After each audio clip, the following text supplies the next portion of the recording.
Esta es la segunda parte, hermanos, del sermón que hemos titulado Un dolor inimaginable. Vamos a leer todos juntos ahí en el Evangelio de Mateo o según San Mateo. Vamos a leer capítulo 27, versículo 45 y 46. Mateo 27, verso 45 y 46.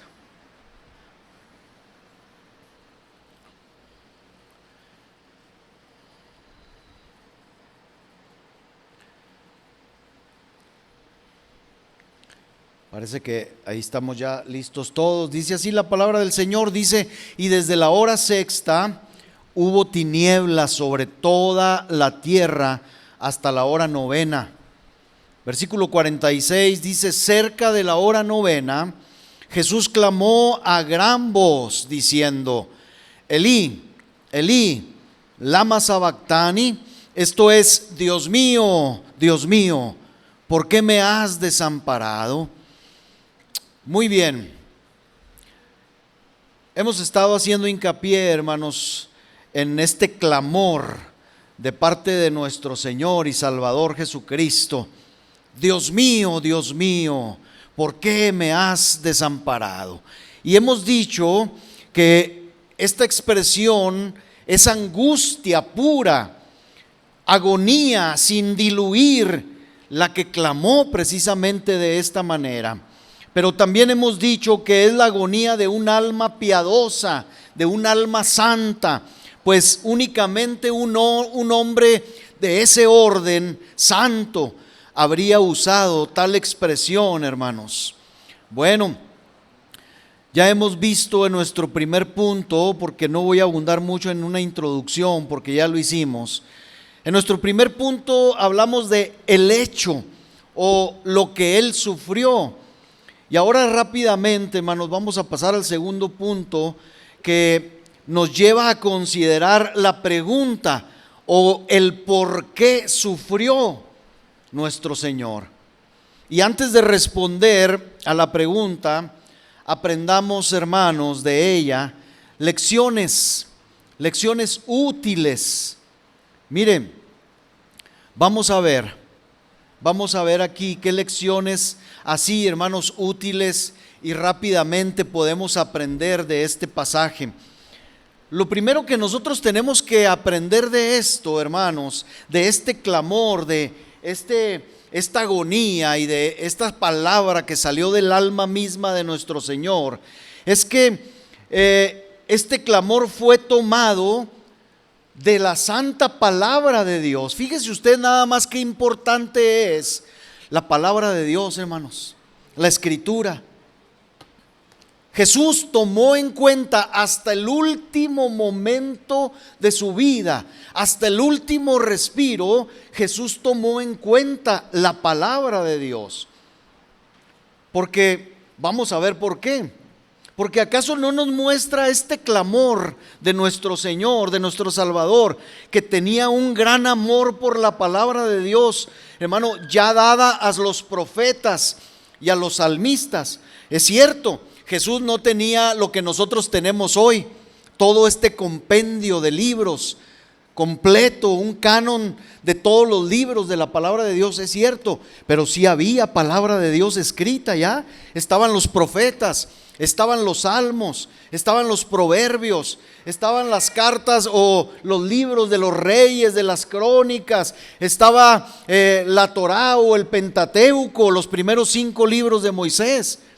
Y Jesús conocía esos libros, tan los conocía, hermanos. De tal forma es cierto esto, que cuando Jesús siente su dolor más agudo, Él acude a la palabra, a la Escritura, para encontrar una expresión adecuada a lo que Él estaba viviendo. ¿No me cree? Mire, aquí encontramos la frase inicial en este clamor. Es la frase inicial del Salmo 22, escrito 1000 años antes de Jesús. Esta palabra se escribió y se dijo 1000 años antes de Cristo, hermanos. El Salmo 22:1, dígame usted si Jesús no tomó en cuenta la palabra. ¿Qué dice el Salmo 22:1? Aquí está. Dice exactamente igual: Dios mío, ¿por qué me has desamparado? Y el salmista añade y dice: ¿por qué estás tan lejos de mi salvación y de las palabras de mi clamor? ¿Se da cuenta, hermano? Entonces, ¿usted cree que fue casualidad que Cristo se expresó de esta manera? Que Jesús clamó de esta manera porque se le ocurrió. No, hermanos, Jesús sabía lo que estaba escrito de él y lo que había de sufrir exactamente. Ahora, esta no es la única demostración de lo que le estoy diciendo, sino que cada vez que la Escritura, escuche bien, cada vez que nosotros leemos en la palabra de Dios que Jesús hizo o dijo tal o cual cosa, está diciendo que Jesús era un conocedor y un amante de este libro, hermano, de la palabra de Dios. Le voy a poner otro ejemplo, Juan 19:28, precisamente en esta hora oscura que Jesús estaba pasando. Dice Juan 19:28, después de esto, dice Juan, sabiendo Jesús, fíjese, sabiendo Jesús lo sabía, que ya todo estaba consumado, que todo estaba hecho, dijo, y luego dice Juan, para que la Escritura se cumpliese. ¿Qué dijo Jesús? Tengo sed. Ahorita veremos a lo mejor un verso que habla de esto. Para que la Escritura se cumpliese. ¿A qué Escritura se refiere Juan? Y que ahora Jesús estaba cumpliendo, refiriéndose a ella con esta frase, tengo sed. Pues hermano, esta referencia otra vez es al Salmo 69, versículo 21, donde dice la Escritura que después de que Jesús clama o dice tener sed, dice el Salmo 69, 21, dice, me pusieron además hiel por comida y en mi sed, dice Jesús, me dieron a beber vinagre. ¿Le suena algo esto, hermano?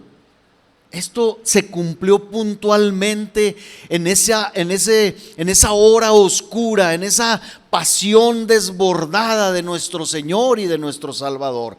Entonces, estas frases indican, fíjese bien, estas frases indican que Jesús cumplió deliberadamente, es decir, a propósito, las profecías bíblicas a través de sus palabras y de sus acciones, mostrando ¿qué cosa? Que Él era el Salvador, el Mesías prometido. Ahora, hermanos, esto sería muy bonito y, como siempre digo, muy romántico conocer estas cosas, pero ¿qué nos enseña en la práctica, hermanos? ¿Qué enseñanza práctica nosotros podemos aprender de esto? Pues la enseñanza práctica para nosotros es tan sencillo, hermano, como decir que debemos amar así como Cristo amó la palabra de Dios, así nosotros debemos amar la palabra de Dios. ¿Para qué? Para que no solo la cantemos en nuestros días y momentos felices. ¿A cuánto nos gusta cantar canciones cristianas, salmos, cuando estamos alegres y cuando todo va bien? Pues aquí estamos, hoy fue una muestra de ello. Venimos el día domingo, nos congregamos, adoramos a Dios, levantamos manos. A veces, hermano, en el canto, en la adoración, se nos salen las lágrimas, nuestro corazón, hermano, se quiebra y suceden muchas cosas buenas mientras adoramos. Pero esta parte, hermanos, del clamor de Jesús y este cumplimiento de la palabra nos enseña que no solamente debemos cantar en nuestros días y momentos felices, sino que también hay palabra de Dios, hermanos, para cantar en los momentos oscuros, en los momentos de aflicción y en los momentos de la prueba. Esto nos enseña, hermano, que debemos llorar al compás de la música de esta misma palabra.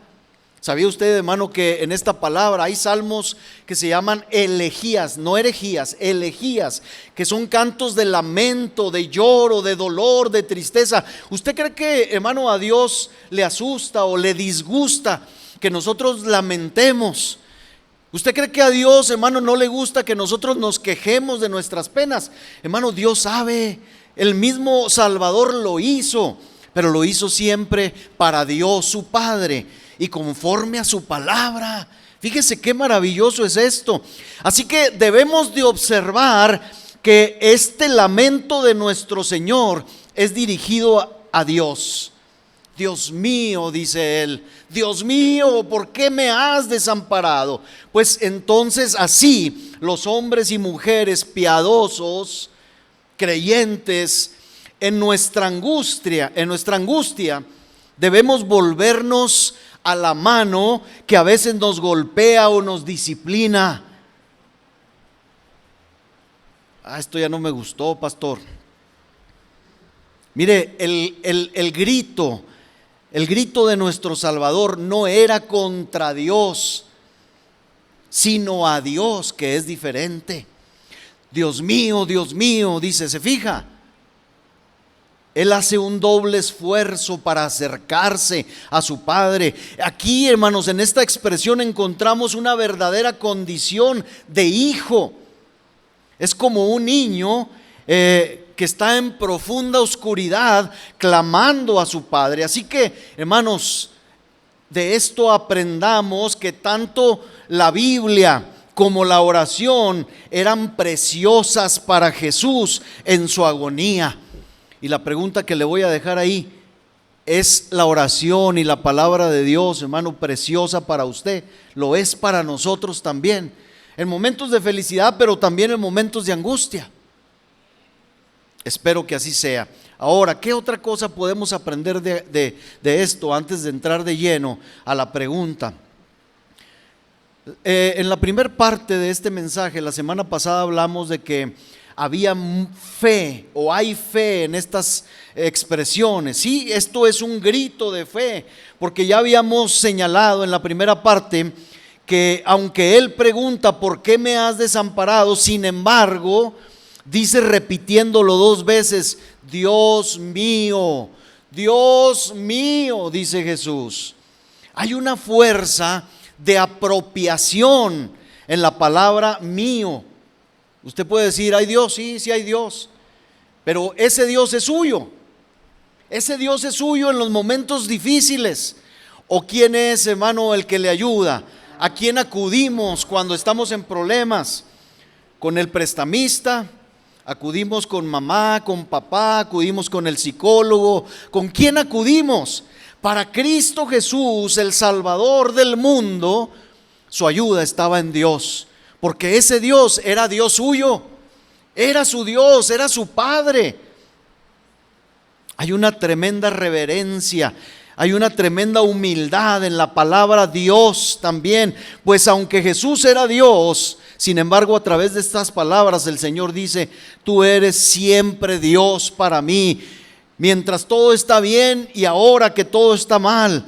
Y hermanos, Jesús aquí, aunque era Dios, estaba reconociendo en este momento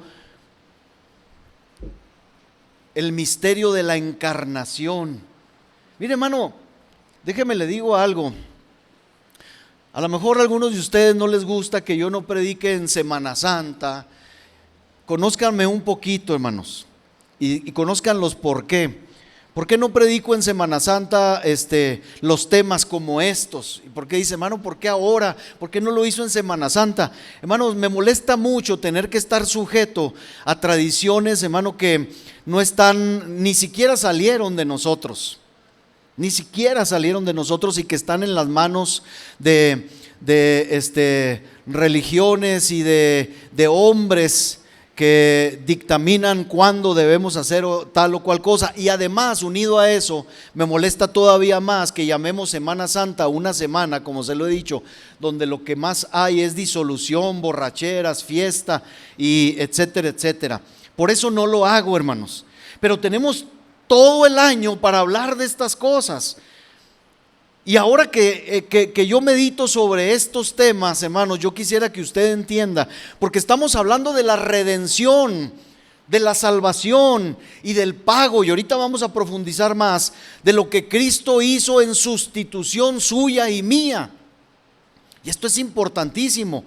Lo cual, hermano, a veces en Semana Santa decimos, bueno, vamos a hablar de las 7 palabras. Y cada año hablamos de las 7 palabras y la realidad de las cosas es que nunca profundizamos como debemos y aprendemos y sacamos el mayor provecho. Yo quisiera, hermanos, que sacáramos lo mejor posible de esto. Jesús en este momento estaba teniendo o asumiendo el compromiso que Él adquirió, hermanos, cuando quiso ser hombre como usted y como yo, con el propósito de tomar nuestro lugar en la cruz. Este es el meollo del asunto. Y cuando nosotros vemos esto, Jesús era una pobre criatura, hermanos. Mire cómo se expresa este mismo Salmo 22, versículos 6, 7 y 8. Este mismo salmo que dice, Dios mío, ¿por qué me has desamparado? Sigue, léalo en casa todo, por favor. Sigue diciendo, mas yo soy gusano y no hombre, oprobio de los hombres y despreciado del pueblo. Todos los que me ven me escarnecen, estiran la boca y menean la cabeza diciendo, se encomendó a Jehová, líbrele él. Sálvele, puesto que en él se complacía. Hermanos, esto se cumplió al pie de la letra. No solamente lo de las burlas y lo del escarnecimiento, sino también cómo estaba haciendo, hermanos, Jesús, su obra redentora, hecho hombre, era un verdadero hombre. Nosotros no tenemos, hermanos, la idea completa de lo que es pagar por nuestros pecados, por nuestros sucios pecados, porque Cristo sí lo hizo por nosotros, pero lo hizo como hombre, no lo hizo como Dios, lo hizo como hombre, hermano. Y esto a veces se sale de nuestro entendimiento, pero con esta actitud y palabras del Señor, hermano, Jesús está diciendo, Dios, yo no estoy peleando contigo, yo no estoy disputando contigo, tus derechos son incuestionables, pues tú eres mi Dios, tú puedes hacer lo que quieras y yo me someto a tu sagrada soberanía. Jesús estaba diciendo, Padre, yo beso tu mano para esa mano que me golpea ahora, porque yo, estaba diciendo Jesús a través de esto, yo voluntariamente un día levanté la mano para decir, Padre, heme aquí, envíame a mí, por lo que con todo mi corazón Jesús estaba diciendo, Dios mío, Dios mío. Relaciona estas cosas, hermano, podemos comprender un poquito esto. Al principio de los tiempos, hermano, el Señor levantó la mano y la levantó por usted y la levantó por mí, diciendo, yo voy a salvar esta humanidad ingrata, sucia, pecaminosa, traidora, vil. Yo voy por ellos. Y en este momento, hermanos, estaba sufriendo las consecuencias de esa decisión. En este momento oscuro estaba Jesús sufriendo las consecuencias de esta tremenda decisión. Hermanos, cuando usted y yo estemos delirando de dolor, encontremos fe pensando en nuestra Biblia. Cuando nuestra mente divague, dejemos que camine hacia el propiciatorio de la cruz. Y cuando nuestro corazón y nuestra carne fallen, aún así, vivamos por fe y no nos detengamos para gritar, Dios mío, Dios mío. Hermanos, tenemos a un Dios, hermanos, cercano, a un Dios que oye, a un Padre, hermanos, amante, escúchelo bien, por causa de Cristo. Ahora, vayamos y acerquémonos un poco más, ahora sí, a la pregunta misma. ¿Por qué me has desamparado?, dice el Señor. Mire, esta pregunta parece a primera vista como una pregunta proveniente de alguien aturdido, de una persona con un balance mental momentáneamente sacudido. Pero le voy a decir algo, esta pregunta no es irrazonable, sino más bien es producto de mucho razonamiento. ¿Por qué me has desamparado?, dice el Señor. ¿Acaso, hermano, Jesús no sabía la respuesta a su pregunta? ¿No sabía por qué estaba siendo desamparado Jesús, hermano? ¿Usted cree que Jesús no sabía y que por eso preguntaba? Sí, sí sabía, lo sabía muy claramente, y sin embargo su humanidad, mientras estaba siendo aplastada, golpeada y disuelta, parecía no entender la razón de tan grande dolor. Él debía ser desamparado, ciertamente, hermanos, pero había causa suficiente para un dolor tal como el que Jesús estaba sufriendo. Usted dice, pues quién sabe, yo nunca he sufrido por causa del pecado, nunca he pagado por mis culpas. ¿O hay alguien aquí que haya pagado por sus culpas ya? No lo creo.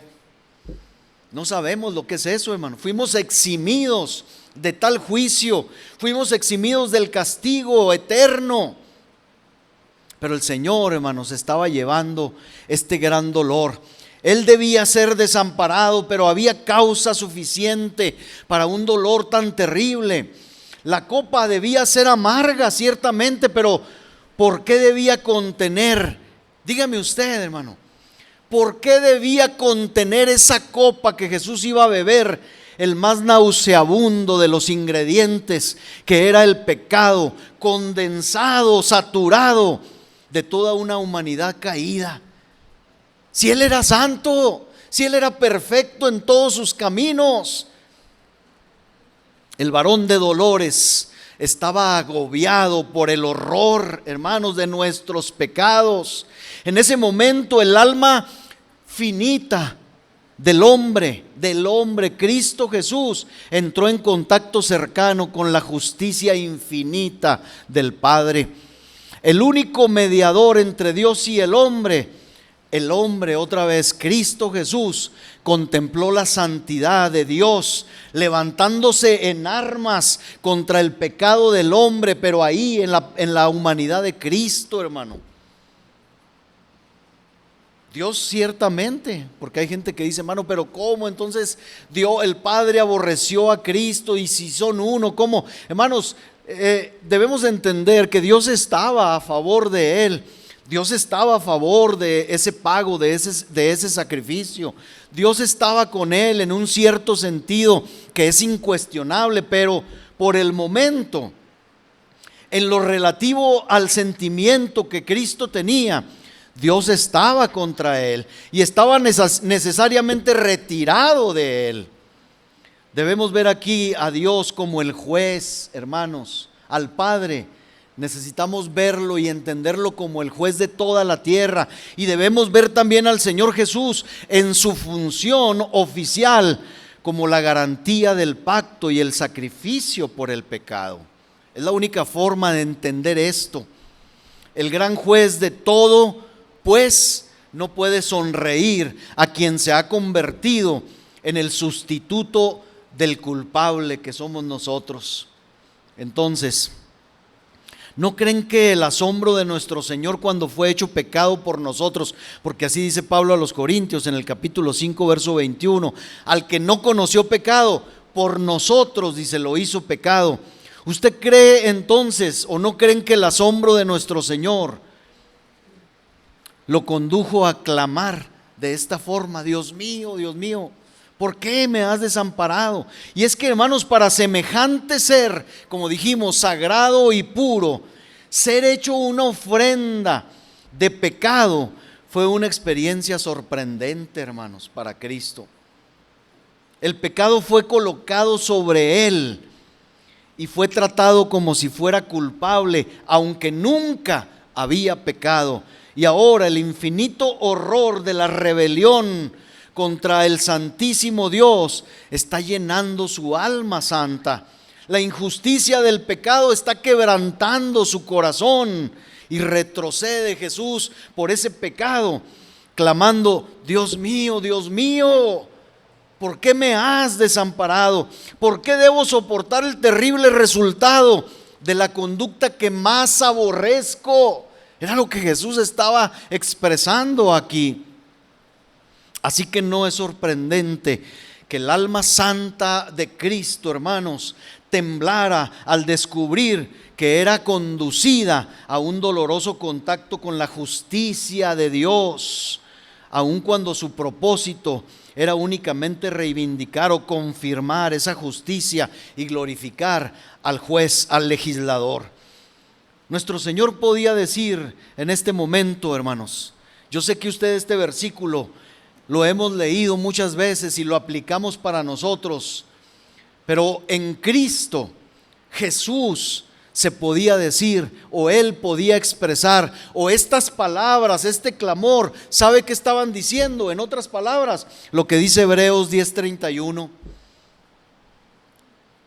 ¿Qué dice Hebreos 10:31, hermanos? A ver, repita conmigo, por favor, esto. Esto que usted y yo, escuche, esto que usted y yo no vamos a tener que decir ni confesar, porque Cristo sí lo confesó y lo vivió. Lo decimos. Horrenda cosa es caer en manos del Dios vivo.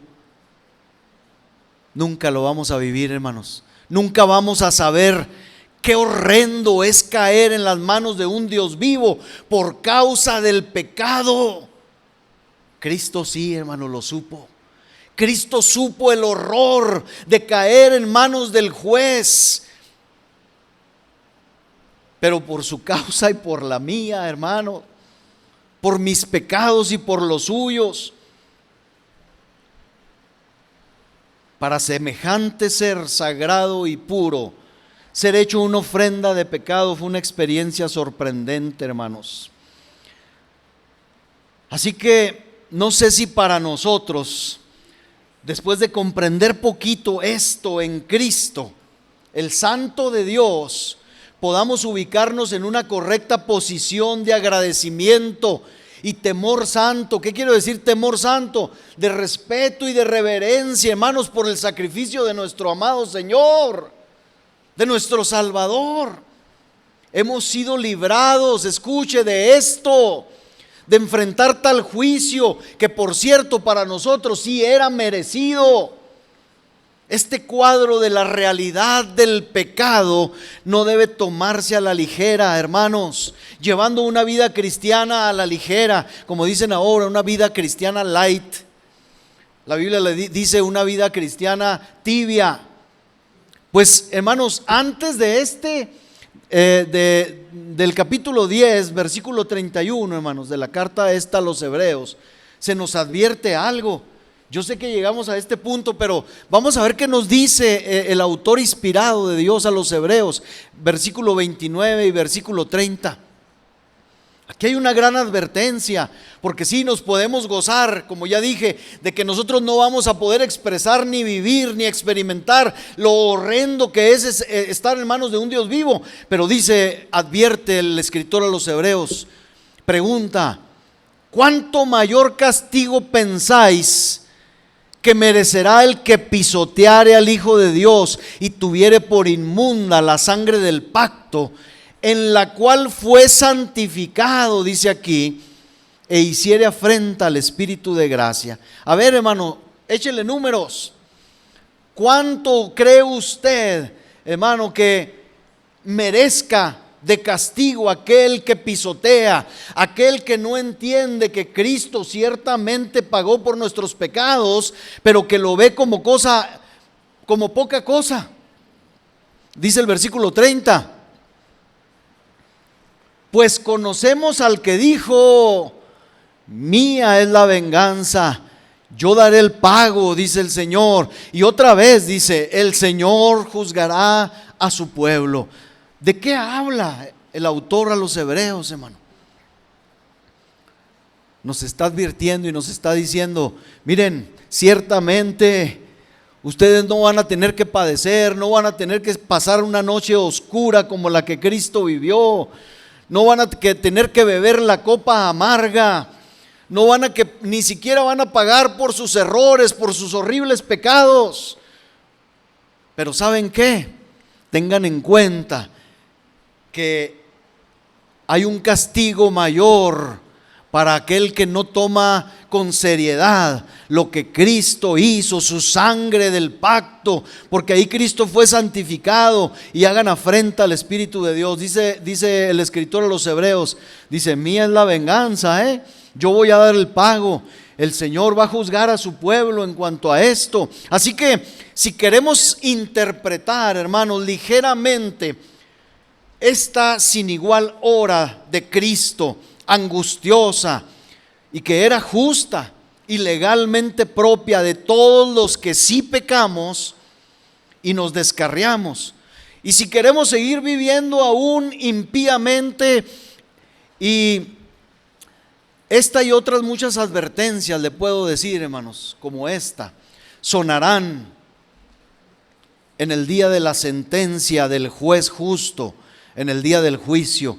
Y yo le puedo decir, como dice también la Escritura, que será más tolerable, escuche, hermano, el juicio para los que nunca oyeron, que para los que tuvimos ante nuestros ojos y oídos semejante cuadro de justicia en Cristo. Hermanos, yo no veo todo lo que está contenido aquí, quisiera verlo todo, pero no soy capaz de traducirlo en palabras que ustedes puedan comprender, o que yo mismo pueda comprender. Pero yo quisiera volver a tomar las palabras del salmista inspirado para tratar de describir lo que mi Señor vivió en este momento. Hay muchos pasajes, pero voy a volver a hablar de este salmo, que a veces nosotros lo vemos como algo así nomás, como muy poético y todo, ¿verdad? Decíamos ahorita, este salmo puede ser tomado para cuando estamos en problemas y en dificultades, y decírselo a Dios. Dios no se va a enojar. Salmo 42, versículo 7. Nosotros en nuestra versión leemos: un abismo llama a otro a la voz de tus cascadas. Y luego dice el salmista: todas tus ondas, ¿qué cosa? Y tus olas han pasado sobre mí. ¿Qué se le viene a la mente cuando oye esto último? Todas tus ondas y tus olas han pasado sobre mí. ¿Alguno de ustedes ha ido en alguna ocasión a un mar que está picado? Se han visto a más de 2 y 3 hermanos que entran al mar y dicen, aunque haya bandera roja, dicen: yo soy muy buen nadador. Y los vemos meterse y viene la ola, hermano, y luego salen todos raspados y chuecos. Y el salmista está hablando de un ejemplo como este, hermano. Está hablando de un ejemplo como este. Mire, déjeme, le leo 2 versiones de este mismo versículo. La Torres Amat, que dice: como el estampido con que se deshacen tus cataratas, un abismo o aguacero llama a otro abismo. Así, dice, todas tus tempestades y todas tus olas han ido descargando sobre mí.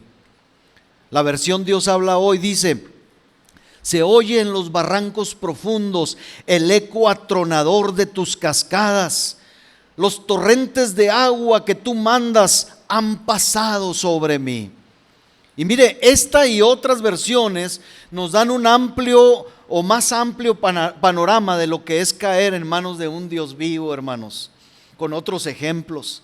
El salmista parece representarse a sí mismo como un náufrago en el mar, y que por el impulso de las olas es llevado a lo mejor a una roca alrededor de la cual las olas se lanzan en todas direcciones.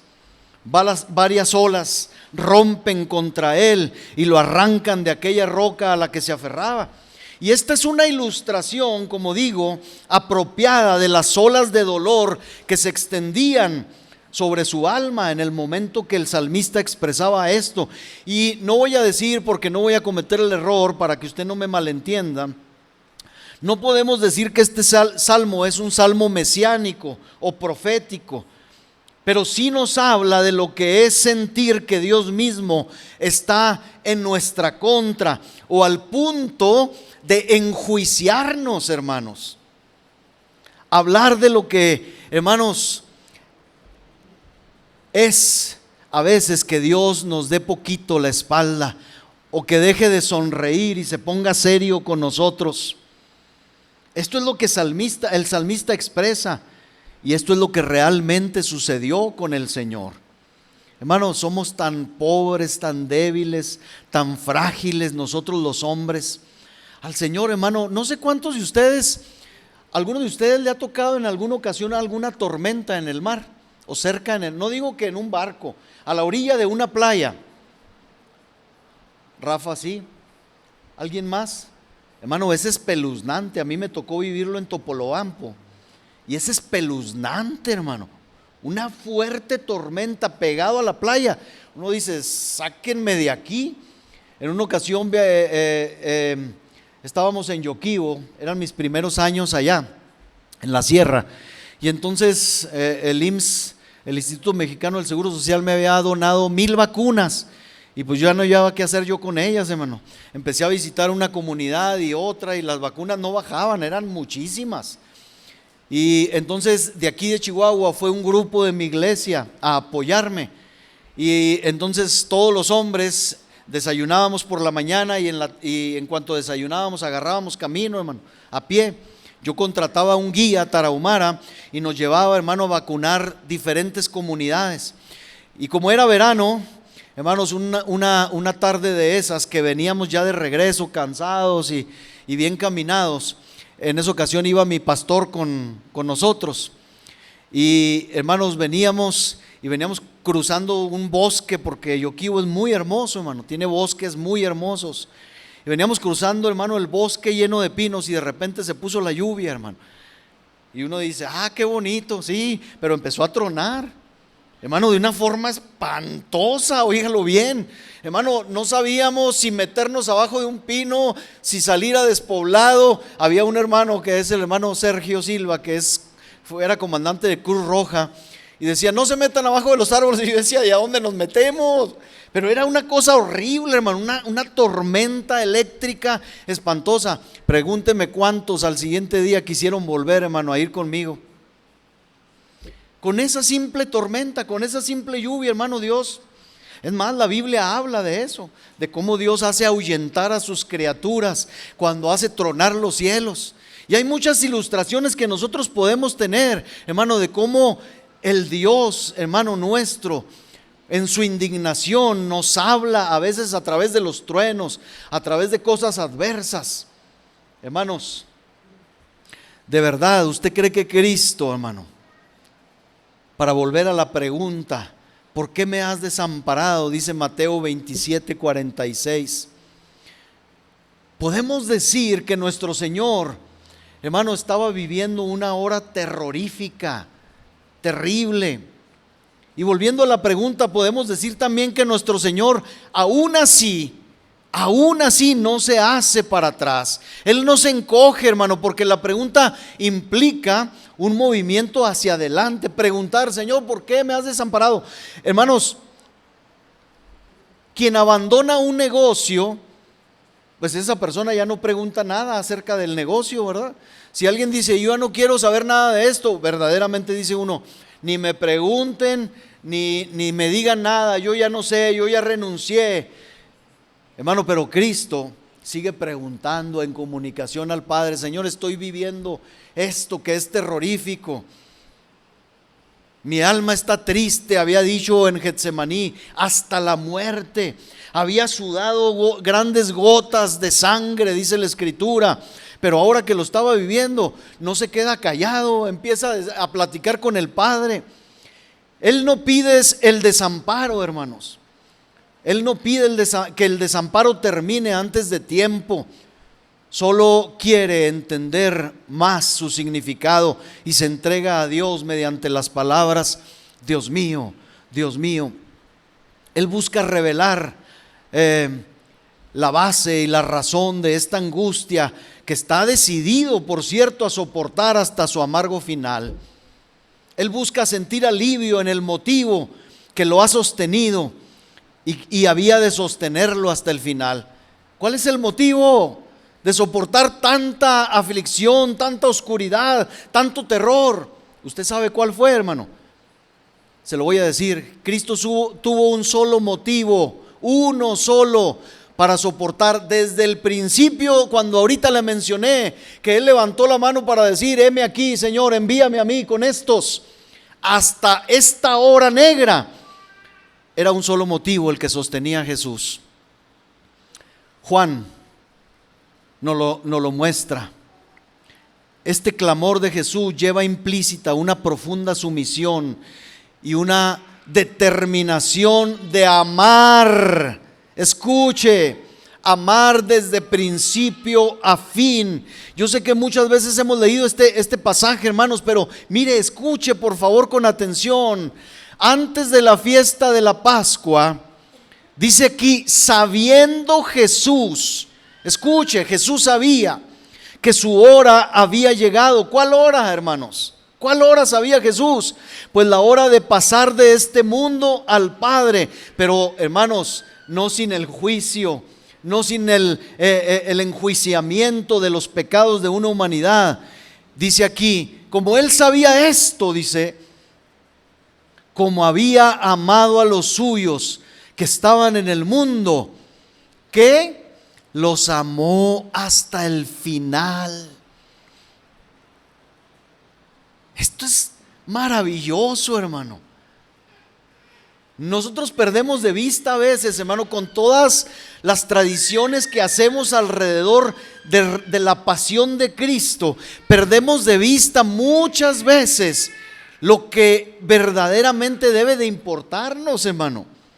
La motivación de Cristo fue el amor que tuvo desde el principio hasta el final. Así como nos había amado a los que estábamos en el mundo, nos amó hasta el fin. Así que Jesús necesitaba, hermano, con estas preguntas y con este clamor al Padre, lo único que estaba haciendo era reafirmar, recordarse a sí mismo ese amor por nosotros, y por eso pide al Padre una respuesta. ¿Y sabe cuál es la respuesta? Estás desamparado por amor a estos que hoy te escarnecen, se burlan y son infames. Por eso estás siendo desamparado. Esa es la respuesta. Porque tú decidiste amarlos. Por eso estás desamparado. Hermano, esto es maravilloso. ¿Acaso no vemos además que hubo aquí una mirada a su propósito eterno y su fuente de gozo? Ese ¿por qué? Esa pregunta es el rayo de luz saliendo de la nube negra, hermano, después de la tormenta, y nuestro Señor lo miraba anhelantemente. Hebreos 12:2, leía a mi esposa ahorita este pasaje al comenzar. Dice: puestos los ojos en Jesús, el autor y consumador de la fe. Y luego mire, habla de su sacrificio, dice: el cual por el gozo puesto delante de él, sufrió la cruz. Hermanos, aunque lo vemos dolerse, aunque lo vemos a veces lastimosamente, había gozo en Cristo, porque él sabía que esa hora negra y aciaga había de pasar. Así que lo enfrentó con gozo, dice, porque pues por el gozo puesto delante de él sufrió la cruz, menospreció el oprobio y se sentó a la diestra del trono de Dios. Él sabía que el desamparo era necesario para que pudiera salvar al culpable, y miraba esa salvación con gozo y consuelo. No ha sido desamparado, hermanos, Cristo innecesariamente o sin propósito valioso. El propósito es en sí mismo tan amado por su corazón que cede ante ese mal pasajero, por cierto, y aunque ese mal fuera la muerte para él, se entregó, hermanos, y dijo: pase lo que pase, dure lo que dure, sean los horrores más terribles que tenga que sufrir, yo sé que algo bueno resultará de eso. Por eso el profeta Isaías dice: verá esto mi siervo justo. ¿Y qué dice? Quedará satisfecho, dice el profeta Isaías. Miremos ese por qué, hermanos, y a través de esa estrecha ventana, que la luz del cielo, hermano, penetre a raudales en nuestra vida, hermano, para que toda tiniebla también sea despejada. Ahora, mire, seguramente nuestro Señor consideró ese por qué no nomás por Él. Si no, hermano, este pasaje hubiera sido a lo mejor borrado o no tomado en cuenta. Pero ese por qué es para que nosotros también, escuche, para que nosotros también volvamos nuestros ojos en esa dirección. Quiere que nosotros veamos el por qué y la causa de su dolor. Quiere que nosotros nos fijemos en el motivo lleno de gracia que lo llevó a soportar esto. Hermanos, pensemos todo lo mucho que el Señor sufrió, pero nunca pasemos por alto el motivo. Es cosa fácil y ligera decir, sí, Cristo pagó por mis pecados, pero ¿qué lo motivó? ¿Qué lo motivó? Y como mencioné en la introducción de la primera parte, si no podemos entender cómo ese dolor obró hacia el grandioso fin de toda la pasión, creamos de todos modos que nosotros participamos, hermanos, de ese gran por qué. Cuando usted lea esta pregunta, la respuesta somos usted y yo. ¿Por qué? ¿Por qué me has desamparado? Por mí, por usted fue desamparado el Señor, hermano. Estudiemos, hermanos, estudiemos no solamente en Semana Santa, durante toda nuestra vida cristiana, esta pregunta amarga pero bendita: ¿por qué el Señor de la vida fue desamparado? Porque aunque el Salvador hace una pregunta tanto, hermano, para Él mismo, también la ha dejado para usted y para mí. No está esta escritura para mostrar alguna desesperación descontrolada, hermano, del corazón de nuestro Salvador, como a veces nos hacen creer en esos cuadros donde está Cristo así lastimosamente. No está para eso, no está para eso. Algunos críticos y denostadores dicen estas cosas, ¿verdad? Oh, pues vean lo que terminó, ¿verdad? Su Salvador y su Mesías. Esto está para hacernos ver una y otra vez el porqué de su grandiosa pasión. Pasión que señala a nosotros todos los días, hermano. No en Semana Santa solamente, todos los días este sacrificio. Y la respuesta de esta pregunta nos señala a usted y a mí. Por lo que esta pregunta, hermanos, también nos lleva a fijar nuestros ojos donde deben de estar. Hermano, nuestros ojos no deben de estar puestos en Cristo, en la cruz, en su sacrificio, en las 7 palabras, en Semana Santa, una semana al año. No, hermano. ¿Qué dice? Vayamos al escritor a los Hebreos otra vez. Hebreos 12:2, perdón.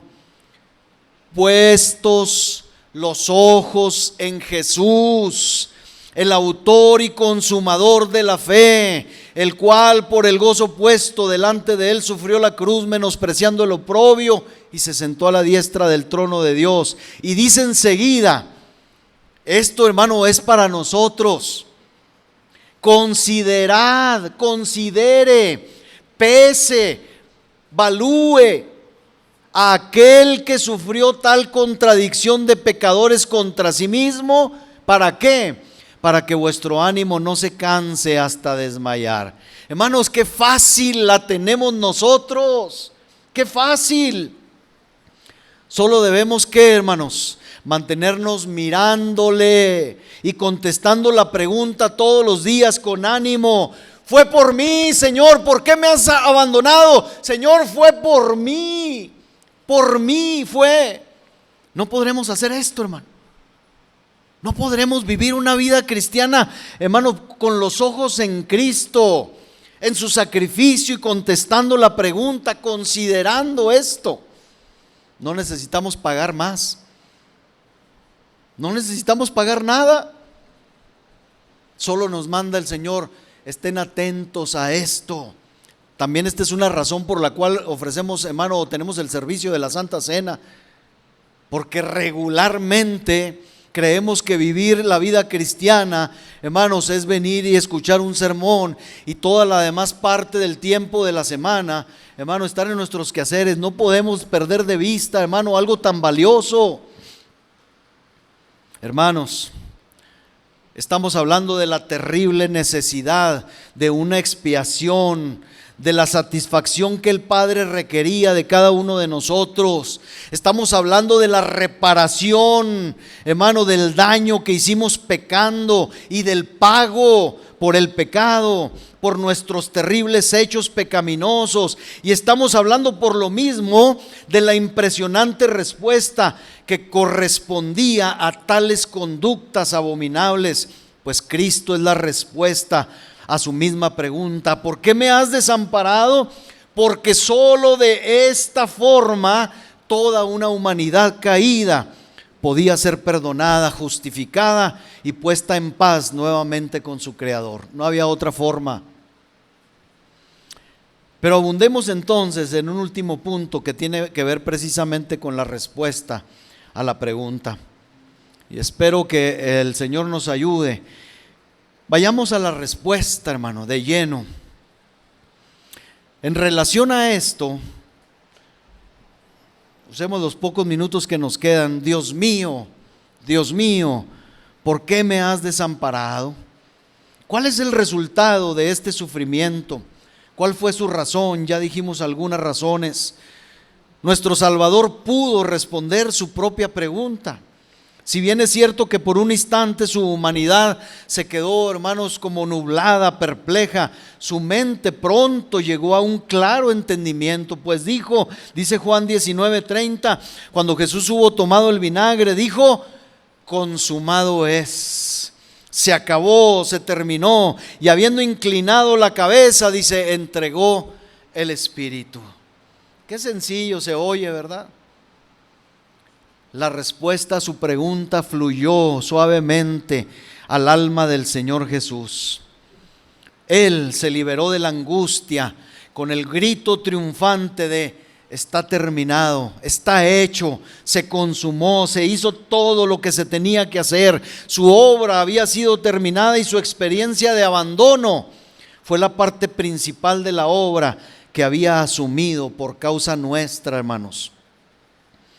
Estas palabras, consumado es, se refieren a la obra que en su solitaria agonía había contemplado. Pero ¿por qué entonces, hermanos, desamparó Dios a su Hijo? No se puede concebir ninguna otra respuesta fuera de esta: Él tomó nuestro lugar. Ahora veamos esta faceta, hermano. Él tomó nuestro lugar. Ya lo hemos repetido hasta el cansancio. No había ninguna razón que Cristo hubiera dado para que el Padre lo desamparara. ¿Se acuerda? El mensaje pasado lo dijimos. Dijimos que Él era perfecto, su vida sin mancha, pero sabemos que Dios tampoco actúa nunca sin alguna razón, y puesto que no había ninguna razón en el carácter ni en la persona del Señor Jesús para que el Padre lo desamparara, debemos buscar esa razón en otro lado. Yo no sé cómo respondan otras personas, hermanos, a esta pregunta. Yo puedo responderla únicamente en este sentido: todos los dolores que Él sintió eran nuestros. Todos, hermano. Nuestras las aflicciones que Él soportó, nuestros los tormentos y la angustia amarga que no eran propios de Él, pero que a nosotros sí nos correspondían.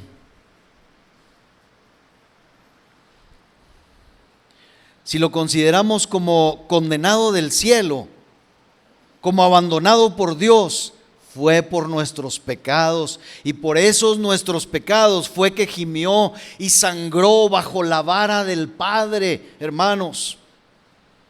Él cargó con el pecado del pecador, y entonces tuvo que ser tratado como si fuera un pecador, aunque no podía nunca ser un pecador. Con su pleno consentimiento, escuche, con pleno consentimiento, Él sufrió como si hubiese cometido las transgresiones que fueron puestas sobre Él. Nuestro pecado cargado sobre Él es la respuesta a la pregunta: ¿por qué me has desamparado? Por mi pecado. Dijimos la semana pasada, así brevemente también, que había una clara obediencia de fe perfecta. Él vino al mundo, pero sobre todo la obediencia, hermanos. Él vino al mundo para obedecer al Padre y rindió esa obediencia, hermano, al grado más sumo. El espíritu de obediencia en Cristo no podía ir más lejos para quien, sintiéndose desamparado por Dios, se aferró todavía a Dios en una seria entrega y comprometida entrega, declarando ante una multitud que por cierto se burlaba su confianza en el Dios que lo afligía. Hermanos, a veces nosotros estamos pasando por un problema y decimos, no, sí, yo me aviento, pero ya cuando estamos, hermano, en el fragor de la batalla y de la lucha, decimos, no, ¿saben qué? Ya aquí, ahí muere, hasta aquí, le entro. Jesús no, hermano. Jesús llevó esto hasta las últimas consecuencias, y esto es muy noble y admirable, hermano. El hecho de que Cristo clamara, Dios mío, cuando uno está desamparado, hermano, uno puede lamentarse. Siempre pongo el ejemplo de las enfermedades, y esto es cierto. Cuando uno está enfermo, hermano, no es cierto que nos acordamos siempre de Dios y estamos orando y clamando. No es cierto. Los dolores del cuerpo, hermano, nos hacen caer y nos afligen de tal forma que hasta de Dios y de la oración y de la lectura bíblica nos olvidamos. Cristo no, hermano. Cristo se aferró a Dios y clamó a Él, aun cuando estaba en la noche más oscura. ¿Qué tanto más lejos? Es una pregunta. ¿Puede ir la obediencia, hermano, de Cristo? No vemos más allá. El capitán del barco que se hunde con su nave hasta que todos los tripulantes están a salvo, no es más fiel a su responsabilidad que que se adhiere, que se aferra con la lealtad y obediencia esperanzadora a un Dios que lo está desamparando. Esto es tremendo, hermano. El sufrimiento de nuestro Señor en esta forma particular fue apropiado y necesario. No habría sido suficiente que nuestro Señor hubiera experimentado simple dolor corporal. Mire esto también, hermano. A lo mejor usted hubiera dicho, no, pues ya nomás que lo crucifiquen, ¿qué más, verdad? ¿Qué más terrible dolor puede haber? Yo le aseguro, hermano, que si hoy estas palabras no estuvieran escritas, no faltaría el crítico que dijera, no, hombre, hay muertes más feas, hay muertes más terribles. Es más, algunos seguidores de Cristo murieron peor que el Señor. Los aserraron, les sacaron las tripas, los colgaron ahí, les prendieron. Según nuestro pensamiento podemos pensar que hubo muertes más terribles que las de nuestro Señor. Pero aquí no solamente Cristo enfrentaba el dolor corporal de los clavos, del flagelo en la espalda, de la corona de espinas, ni de la lanza traspasando su costado.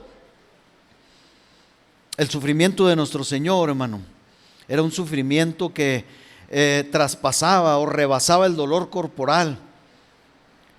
Traspasaba el dolor infligido en la mente. En otras palabras, él debía de sufrir de esta manera particular, debía sentir el desamparo de Dios, porque esta es la consecuencia necesaria del pecado. Entendamos esto, hermano. El desamparo de Dios es la consecuencia necesaria, inquebrantable del pecado. Que un hombre sea desamparado por Dios es el castigo que sigue, natural e inevitable, por haber quebrantado su relación con Dios. ¿Qué pasó con Adán y con Eva, nuestros primeros padres, hermano? En cuanto ellos pecaron, ¿qué sucedió? Hubo una separación para con Dios. Y aunque Dios sale y les busca, la pregunta de Dios es, ¿dónde estás? ¿Dónde te metiste? No te veo. Y el hombre dijo, tuve miedo, me escondí. Esto es lo que hace el pecado, hermano. Nos hemos preguntado alguna vez, ¿qué es realmente la muerte? ¿Cuál era la muerte con la que fue amenazado Adán, hermano? Génesis 2:17, ya me lo termino. Dice, mas del árbol de la ciencia, del bien y del mal, dice, no comerás, porque el día que de él comieres, ciertamente morirás. Yo le pregunto a usted, ¿es la muerte una aniquilación, como dicen los ruselistas, testigos de Jehová? ¿Es la muerte eso? Dejas de existir, te aniquilo para siempre. ¿Será eso la muerte, según la Escritura? ¿Acaso Adán fue aniquilado ese día que pecó contra Dios? Ciertamente no, hermanos. Él vivió muchos años después de eso, pero el día que comió del fruto prohibido, murió al ser separado de Dios. La separación entre el alma y Dios es la muerte espiritual, de la misma manera que la separación entre el alma y el cuerpo es la muerte corporal, la muerte natural. El sacrificio por el pecado debe ponerse en el lugar de la separación y debe sujetarse a la pena de muerte. Escuche esto. Esto es lo propio, y por eso, hermanos, el sacrificio de Cristo se le llama propicio. Y por eso en el arca, hermano, aquella que estaba en el lugar santísimo, se le llama a la cubierta el propiciatorio. Al colocar al gran sacrificio bajo el desamparo y la muerte, todas las criaturas en todo el universo veríamos que Dios no puede tener comunión con el pecado, porque si inclusive el santo, el justo que tomó el lugar de los injustos, experimentó el desamparo de Dios, ¿cuál será la condenación del propio pecador? El pecado es evidentemente siempre, en todos los casos, una influencia divisoria que coloca inclusive al propio Cristo cargado con el pecado en un lugar distanciado de Dios. El desamparo era necesario. No podría darse el cargar con el sufrimiento del pecado, hermanos, sin el desamparo del sacrificio sustituto efectuado por el Señor. Por experiencia sabemos que en tanto que la sonrisa de Dios descansa sobre el hombre, la ley no nos aflige, pero la mirada aprobatoria del gran juez no puede caer sobre un hombre que es visto como culpable. Y esto se lo digo, hermano, porque a veces nosotros los creyentes también pensamos atrevidamente que Dios es un Dios bonachón, pasalón. Hermanos, si Dios no perdonó a su Hijo cargando el pecado de nosotros, ¿quién nos dice a nosotros que el Señor va a ser pasalón cuando voluntariamente pecamos? Cristo no sufrió solamente, no sufrió del pecado, sino por el pecado. Si Dios lo hubiera animado en ese momento tan oscuro y apoyado, Cristo no habría sufrido entonces por el pecado. Si Cristo ahí en la cruz, cuando Él dice, Señor, Dios mío, ¿por qué me has desamparado? Si el Señor le dice, yo estoy contigo, anímate, y luego le manda una legión de ángeles para que lo fortalezca, no podríamos decir que Cristo hubiera, hermano, sufrido por el pecado. No lo socorrió, hermano, porque era necesario que fuera castigado. No podría existir un sufrimiento vicario o sustituto por la culpa humana de parte de Cristo si hubiera continuado experimentado conscientemente la plena complacencia del Padre, por lo que era normal entonces que clamara, Dios mío, ¿por qué me has desamparado? Hermanos, veamos cuán maravillosamente en la persona de Cristo el Señor nuestro Dios ha hecho cumplir su ley. La ley dice en Ezequiel 18:20, el alma que pecare, esa morirá. Esta es la ley de Dios, hermanos. Esta es la ley de Dios. Y como todos pecamos, lo justo es que Él, el Dios y Padre nuestro, hubiera dicho, estas multitudes de hombres han quebrantado mi ley y por tanto perecerán. Y entonces nadie hubiera dicho nada. Nadie hubiéramos podido decir nada en contra del justo juicio de Dios. Pablo a los Romanos lo dice así, 3:19, dice, pero sabemos que todo lo que la ley dice, lo dice a los que están bajo la ley, para que toda boca se cierre y todo el mundo quede bajo el juicio de Dios. Esta es la ley Esto es lo que correspondía, hermanos, a una humanidad caída. Pero en vez de eso, Él dice: aquí está mi Hijo unigénito, es mi otro yo. Él tomará sobre sí mismo la naturaleza de estas criaturas rebeldes y consciente, que colocaré sobre Él la carga de su pecado y que visitaré en su persona las ofensas que podrían haberse castigado en todas estas multitudes de hombres. Yo les doy a este sustituto y quiero que así sea. Hermano, cuando Jesús inclina su cabeza y acepta sumisamente que su Padre se aleje o aleje su rostro de Él, los millones de ángeles se quedan asombrados por la santidad perfecta, pero también por la severa justicia del legislador y juez. En la muerte del amado Hijo de Dios, el Dios y Padre Santo hace una declaración de su decisión de no, escuche, en esto que Jesús vivió, el Padre 3 veces santo está haciendo una declaración para nosotros también. ¿Cuál es esa declaración? No permitir nunca que el pecado sea tratado con ligereza. ¿Lo comprendemos?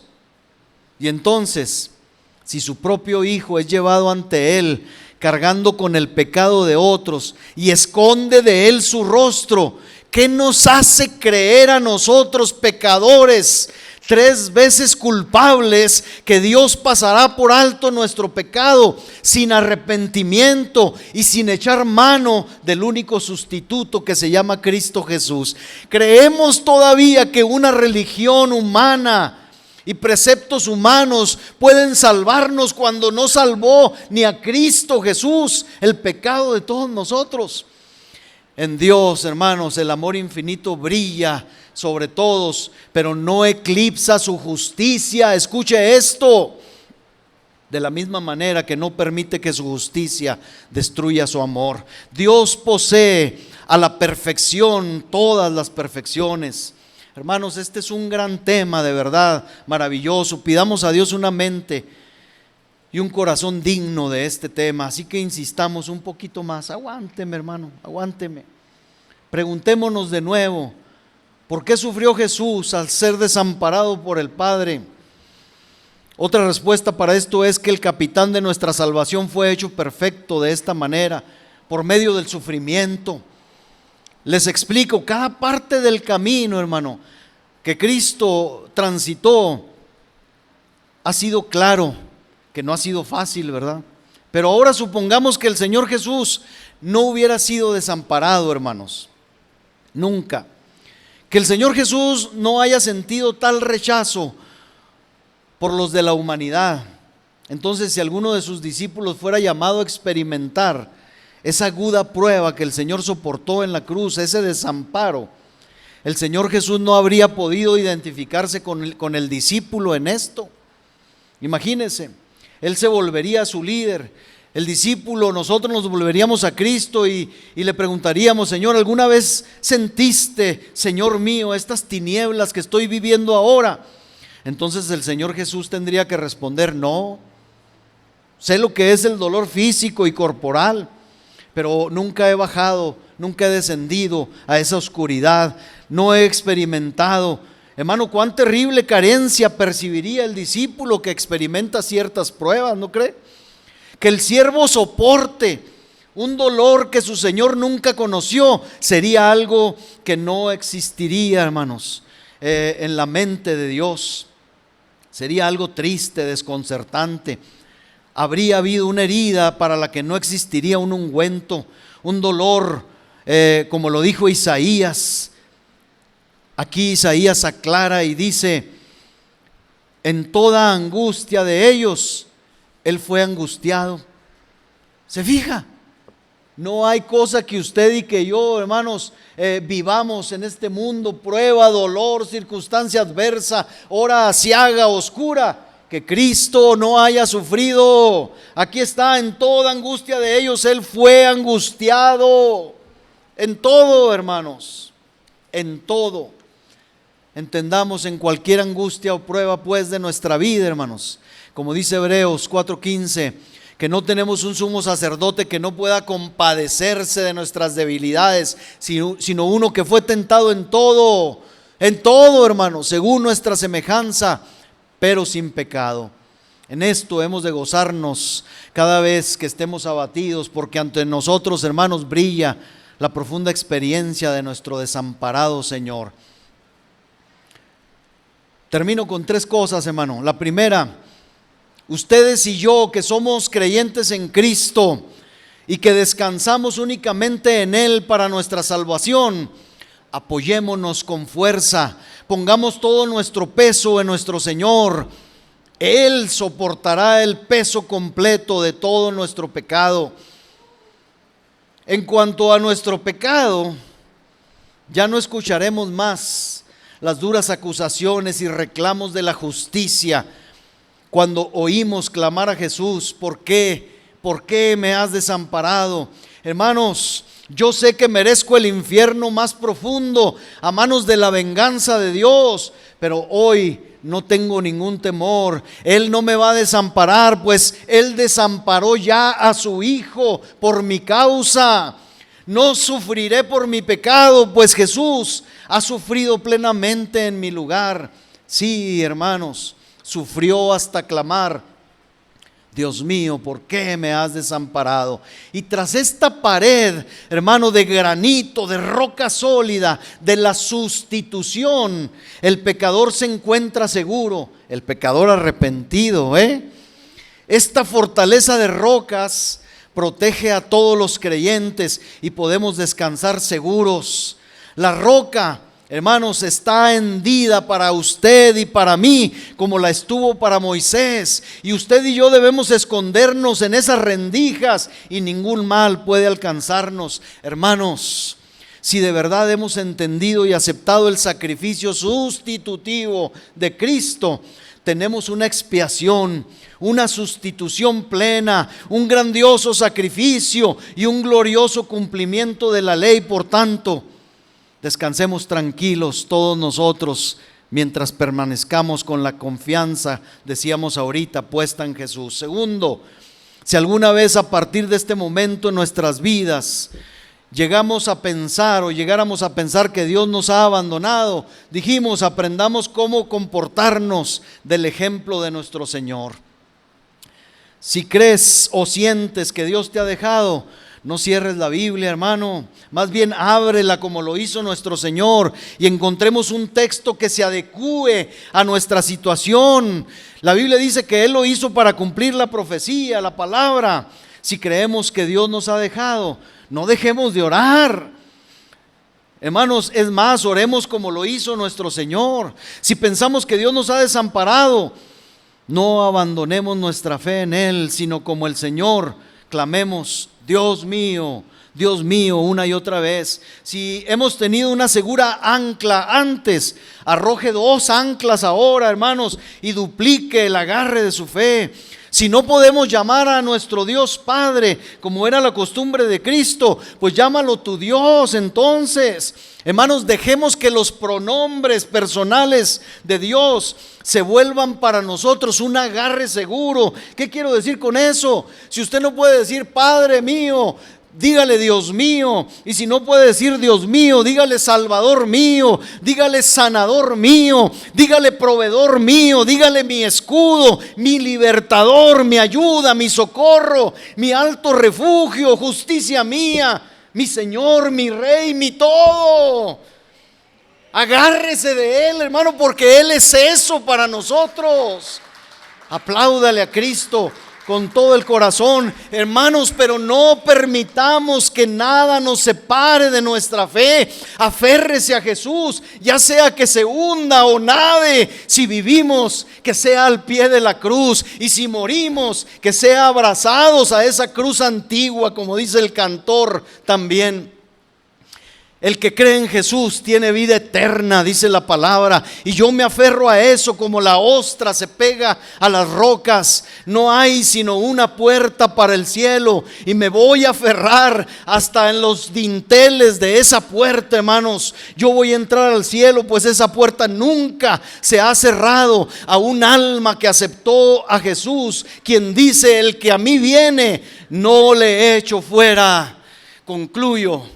El último de estos 3 puntos es este: hermanos, aborrezcamos el pecado que proporcionó tal agonía a nuestro amado Señor. Aborrezcamos el pecado. Hermanos, qué cosa tan maldita es el pecado que crucificó al Señor Jesús. ¿Creen que exagero? Saboreamos el pecado de la lengua, hermanos, como si fuera a veces un trozo de dulce, y luego venimos a la casa de Dios el domingo por la mañana y pensamos que le rendimos adoración a Dios. Adorémoslo, hermanos. Si venimos cargados de pecado, adorémoslo. Le invito, con el pecado atorado en nuestro pecho, a ver si se puede. Adorémoslo con el pecado, hermano amado y tolerado en nuestra vida. A ver qué clase de cristiano, hermano, es usted. Mire, si yo tuviera un hermano que hubiera sido asesinado, ¿qué pensarían de mí si yo valorara y atesorara el cuchillo que derramó su sangre? ¿Qué pensarían ustedes? ¿Qué dirían si me hiciera amigo del asesino y diariamente compartiera con el criminal que clavó el puñal en el corazón de mi hermano? ¿Qué dirían? Ciertamente, hermano, sería un cómplice yo de ese crimen, ¿no creen? Pues el pecado mató a Cristo, por decirlo de alguna manera. ¿Acaso seremos amigos del pecado? El pecado traspasó el corazón de Dios encarnado. ¿Acaso seguiremos amando el pecado? Ay, hermanos, que hubiera un abismo tan profundo para que pudiéramos arrojar de inmediato el puñal del pecado a sus profundidades, de donde no pudiera salir nunca otra vez a la luz. Ojalá y fuera así. Fuera, pecado, fuera, pues tú has crucificado a mi Señor y lo hiciste clamar: ¿por qué me has desamparado? Hermanos, si nos conociéramos en verdad y conociéramos el amor de Cristo, cada uno de nosotros haría votos de no abrazar el pecado nunca más. Estaríamos indignados por el pecado y clamaríamos todos los días: Dios mío, yo debí ser desamparado. Y si este fuera el resultado, hermanos, de este sermón, si de aquí nos vamos diciendo y creyendo que éramos culpables, pero que Cristo tomó nuestro lugar, entonces me daré por bien servido. Hermanos, que el Señor los bendiga, que el Cristo que sufrió por nosotros nos bendiga, y que de su hora oscura pueda surgir la luz verdadera para nosotros. Ese es mi deseo y es mi oración. Póngase de pie, hermano, por favor. Gracias por aguantar.